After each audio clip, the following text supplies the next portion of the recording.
Shalom mes chers amis, voici la pensée divine numéro 324. David pleure son fils. 2 Samuel le chapitre 19. David pleure tellement la mort de son fils Absalom que Joab en vient à le réprimander et menace même de faire une révolte si David ne change pas sa conduite.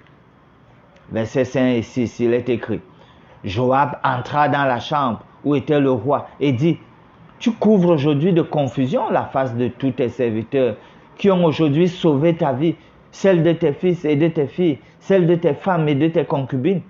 Tu aimes ceux qui te haïssent et tu hais ceux qui t'aiment. Car tu montres aujourd'hui qu'il n'y a pour toi ni chef ni serviteur. Et je vois maintenant que si Absalom vivait et que nous fussions tous morts en ce jour, cela serait agréable à tes yeux.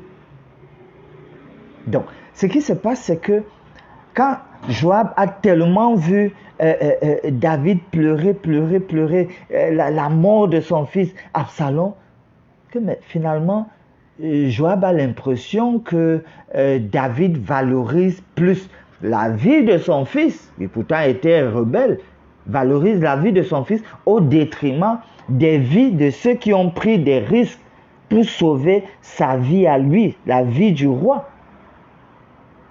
Autre fait dans le chapitre, Shimei, qui l'avait maudit, reconnaît ses fautes et reçoit le pardon. Autre fait, Mephibosheth justifie pourquoi il n'a pas pu venir avec lui. Il reçoit la moitié de ses terres. Il y a aussi une vive dispute entre les gens d'Israël et ceux de Juda au sujet de la restauration du roi, ce qui donnera d'ailleurs lieu à une insurrection. Le prochain chapitre va en parler. Les gens d'Israël, plus nombreux, ayant été les premiers à donner l'idée de faire revenir le roi, se plaignent que les gens de Juda l'ont fait revenir sans les associer. Les détails seront aussi donnés dans le prochain chapitre. Au verset 2, la dernière partie a dit: le roi est affligé à cause de son fils. Oui, Absalom, le fils de David, était rebelle. Et lorsqu'il est décédé, cela a affligé le roi. Et au verset 4, le roi s'était couvert le visage et il criait à haute voix: Mon fils Absalom, Absalom, mon fils, mon fils. Il criait, il a pleuré. David pleure son fils.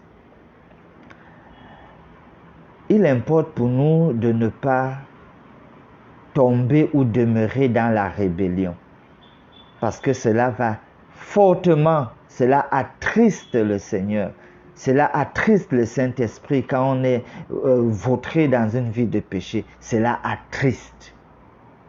Prions. Seigneur Dieu, donne-nous de ne pas attrister le Saint-Esprit. Donne-nous de ne pas t'attrister par des choix contraires à ta volonté. Fortifie-nous donc pour que nous marchions sur ta voie, afin d'être joyeux, car tu seras joyeux et content de nous. Nous prions au nom de Jésus. Amen.